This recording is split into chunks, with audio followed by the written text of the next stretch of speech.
That was really nice, Bijoya. And honestly, this was the first time I heard a live person speak Khasi.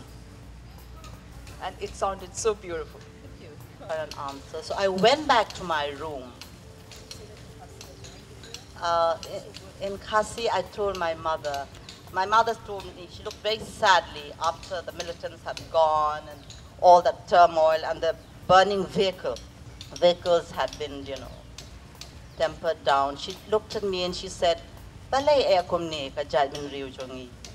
That means, what has happened to my people? And when I looked into her eyes, I said, she doesn't have an answer. She's 86. She lives a cloistered life. But I just have to answer her. So this book is more an answer to it's my viewpoint of why in the 80s, 70s, 80s and 90s, there was militancy in Meghalaya. Why it happened, it's my viewpoint. It's not necessarily the right viewpoint, but it is my viewpoint. Well, the back cover of the book doesn't say much about this, but these are the issues that I tackle. Why were the Khasi boys suddenly violent, suddenly showing such great examples of angst and sadness? Why was that? This book is an answer to that.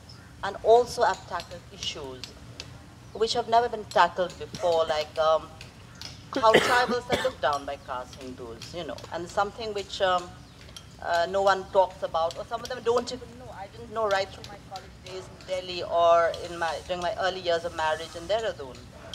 And the third issue I've tackled is the matrilineal system and how the men do, I don't know if you agree, but how the men do feel sidelined, and there's a kind of man's liberation movement. Because we take our lineage from our mother. Hey, that makes it two of us. Yeah, that makes the two of us. All right. I'm a Nair from Yeah, Kerala. That's right. Kerala. That's a very interesting There are only thing. two communities who are matrilineal, Look at that. and the men don't inherit anything. Oh, And the, wonderful. That explains why my daughters are here and Ketan is there. yeah. And earlier the mama was the head, right, Minnie? That's right. Yeah, but now with money, replacing all values, unless the mama is rich and he's successful, he's nobody. So his children don't belong to him, the land don't belong to him. What am I doing here? Unless you're as talented as Lou. So my book is not disguised as a suspense thriller, but it's much more than that, Minnie. That was really nice, Bijoya. And honestly, this was the first time I heard a live person speak Khasi. And it sounded so beautiful. Thank you. I'm going to read a passage from the Fourth Passenger, where there are 5 characters, 4 women and a city called Bombay. And, but there are 2 extras. One is a guy called Joachim, and the other is a girl called Sarangi, all of 19 years and very much in love. But there is also an underplay of Hinduism and Christianity, like how Sarangi thinks that being a Christian is more cooler and better. So this is a little passage, and it's called The Furtive Kiss. It's chapter 27 from the Fourth Passenger. And it goes like this. The furtive kiss had its own charm. The brushing of lips hurriedly behind a bus stop, or near a water cooler at a railway station, or behind a deserted office in a high-rise building sent tingles down the spine. This is because in Bombay, we absolutely have no place to kuchiku.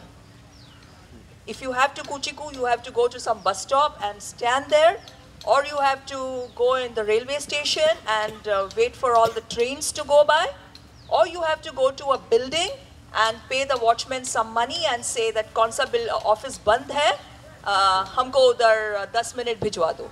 So Bombay is a very, very unkind city to kuchikuing couples. Sarangi experienced a sensation too. When she didn't have to attend college classes, she helped her mother with the accounts or simply pottered around. She liked being around and helping. but mostly she enjoyed watching the people who came to eat. I must talk about Kerala from where I come, where there's a matrilineal. I have seen my grandmother write her property and land to her daughters. I have seen my mother carve out land for me, unlike my northern Indian friends. And I'm expected to do the same to my daughter. What you say is right. But unfortunately, the other problems remain the same in Kerala. And now with the growing economy, the change, you have equal distribution of properties between men and women. However, the woman is empowered. You cannot, hold her by a ponytail and say, "Ah, bahu, chalne ke liye chalo." You can't do that to her. So you can't do that to her. So she is definitely empowered. She knows what she wants. And also a matrilineal society, Kerala has the highest literacy. You educate a woman and she sees to it that the entire family is educated. So it is a learning and an experience. About education, of course, Mizoram is the highest rate of literacy next to Kerala. And we are pretty educated, but there's a fair amount of domestic violence in our tribe. And in spite of everything, there are a lot of broken homes, and which is written in this book how it's affected children. And I think that though militancy has been suppressed, it was more an expression of the angst of the Khasi man. And that has to be solved. But I'll say again and again, this is my viewpoint. It's not right, it's not wrong, but it's my viewpoint. The true liberation, we actually, if you are really traditionally Khasi, you believe, a house without a woman, a house without a man a house without a woman is a body without a soul. A house without a man is a body crippled. So if you believe in that, you realize that there's a certain amount of equality and a very, very deep kind of philosophy is there. You know, we believe in that, yeah.